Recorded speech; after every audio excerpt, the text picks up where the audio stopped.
Bonjour Elisabeth. Alors tu m'as donné rendez-vous aujourd'hui à Audange. À Audange, près d'une tonne de chasse. Une installation pour chasser le gibier d'eau.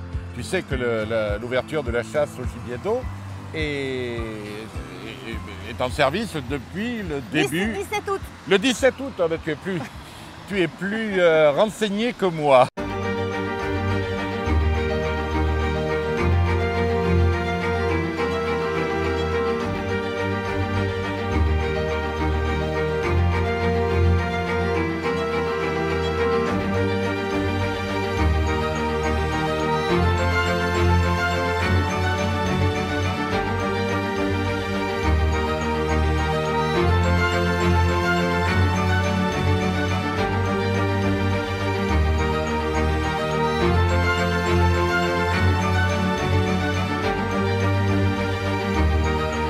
Alors nous sommes à Audange, une commune donc de la communauté d'agglomération du bassin nord, la Coban.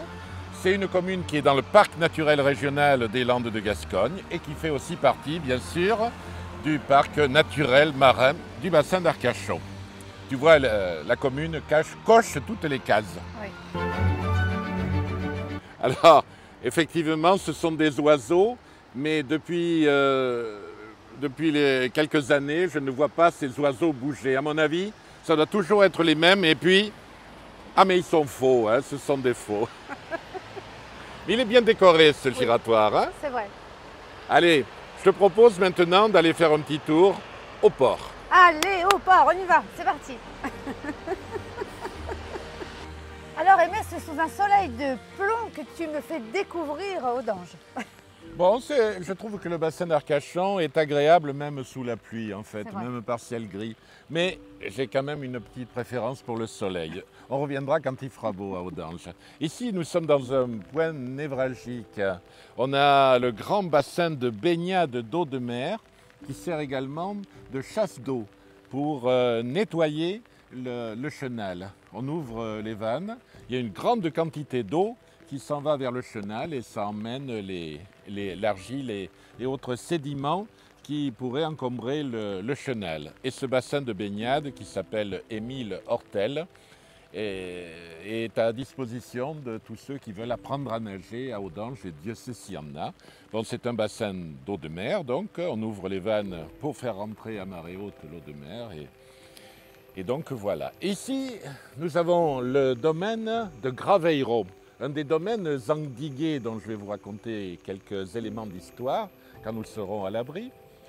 Et puis, un petit peu plus loin là-bas, nous avons le port de plaisance, mais également le port ostréicole, puisqu'il y a des cabanes, tu le vois, oui, de dégustation d'huîtres. Et puis, il y a également une zone de bien-être ici, avec 2 restaurants qui sont très fréquentés chez Geneviève et la Gravette. Oh, mais c'est vraiment joli avec ces petits bancs. C'est vraiment très joli et c'est agréable, hein, c'est ce que je disais tout à l'heure. Le bassin d'Arcachon est toujours joli. Alors évidemment, depuis là, on ne voit pas la dune de Pilat. On ne voit pas non plus le truc de la truc en forêt usagère. Mais qui est ce monsieur sur cette statue? Alors là, je pense que c'est le Christ mais oui, qui est ici avec la croix. Ouais. Mais surtout, ce qui est intéressant, c'est que de l'autre côté, nous avons l'hommage à Saint-Yves. Ah oui, en effet. Saint-Yves, qui était un saint breton. Mais alors, que venait-il faire dans cette galère? Ben oui, un saint qui vivait il y a 700 ans, à Tréguier, en Bretagne. Pourquoi est-ce qu'il est vénéré ici? Et effectivement, il y avait une chapelle Saint-Yves à Audange. Cette chapelle est maintenant disparue. Il nous en reste la statue de Saint-Yves qui est à l'église Saint-Paul. Et Saint-Yves, c'est le patron des gens de loi, des gens de droit, des avocats, des juges, tu vois. Je pensais que c'était le protecteur des marins. Eh bien, c'est effectivement ce qu'on dit ici, c'est que Saint-Yves est le saint patron des marins, au moins audangeois ou du bassin d'Arcachon. Voilà, et c'est pour ça qu'on vénère Saint-Yves ici. Et pourquoi ce saint breton est-il arrivé ici? Tu me diras, Saint-Émilion était un saint breton aussi qui est arrivé chez nous, hein, donc va comprendre. Hein.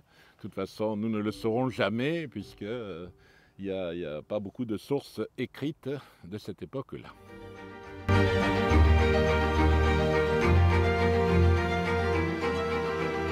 Alors tout à l'heure on parlait du vitrail qui a été offert par les chasseurs d'Audange. Nous sommes dans l'église Saint-Paul d'Audange et voici le vitrail qui représente bien sûr le patron des chasseurs, Saint-Hubert. Et là-haut dans le petit écusson, eh bien, il y a les donateurs. Étonnant, non? Mais il y a son chevreuil juste à côté. Un cerf. Oui, parce qu'il a vu, je crois, la croix au milieu des bois du cerf. Et donc, enfin, il faudra que nous regardions la vie des saints pour en savoir un peu plus sur Saint-Hubert. Mais maintenant, je t'amène voir la statue de Saint-Yves. C'est parti.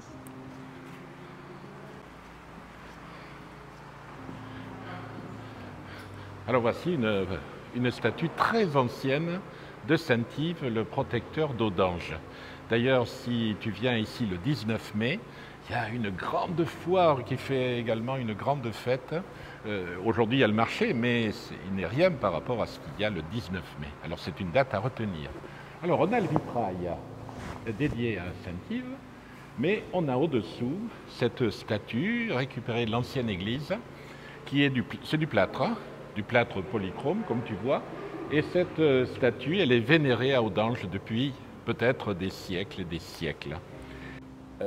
Saint-Yves, tu sors ton mouchoir, tu vas, par exemple, moi qui ai mal au ventre, avec mon mouchoir, je vais frotter le ventre de Saint-Yves, puis ensuite je vais le mettre dans ma poche, et ce soir, je vais me frotter le ventre avec le même mouchoir, et normalement, mon mal de ventre va être terminé.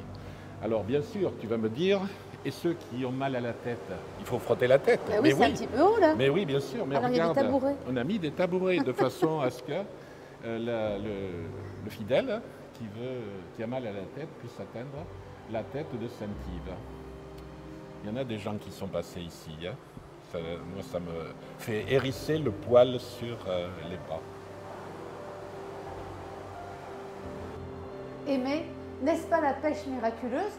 Mais oui, c'est la pêche miraculeuse de Claude Boussecaut.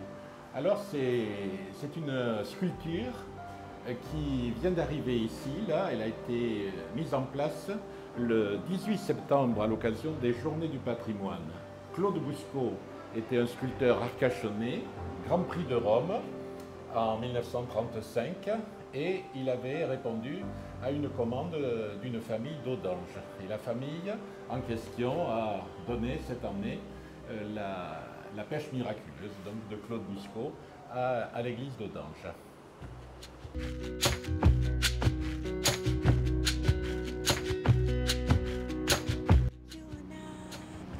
Il est agréable ce marché d'Audange. Mais oui, c'est très agréable. Et là, nous voici devant la villa Isabelle. La villa Isabelle a été construite dans les années 1900, je dis ça de mémoire, par un pharmacien bordelais qui était conseiller municipal à Audange et qui s'appelait Belin.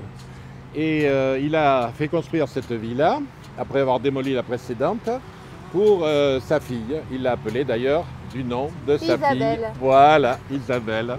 Et Isabelle et Elisabeth, tu sais que c'est le même prénom hein, en fait. Je sais. Et donc voilà, Isabelle a épousé Raoul Brun, bien connu à Salles, le père de Raymond Brun. Et Raoul Brun a installé ici à Audange une scierie, une deuxième scierie, parce qu'il y en avait déjà une, la scierie du Vigneaud. Voilà, donc elle est belle cette villa Isabelle. Magnifique. Et maintenant, c'est l'annexe de la mairie d'Audange. La mairie d'Audange est là-bas, je ne sais pas si tu l'aperçois. Voilà, bien c'est ici qu'on va se quitter, maintenant qu'on a fait le marché. Ah, c'était vraiment Qu'on s'est extraordinaire. un petit peu mouillé. J'étais contente de rencontrer Yves. Et oui, et moi aussi, bien sûr. Hein. Et donc, on va se retrouver sûrement très bientôt pour d'autres aventures avec Damien, qui est derrière la caméra, sous le soleil, de préférence. Merci en tout cas, Aimé. C'était une très belle matinée. À bientôt, Elisabeth. À bientôt. Dès son arrivée, l'ancien président s'est offert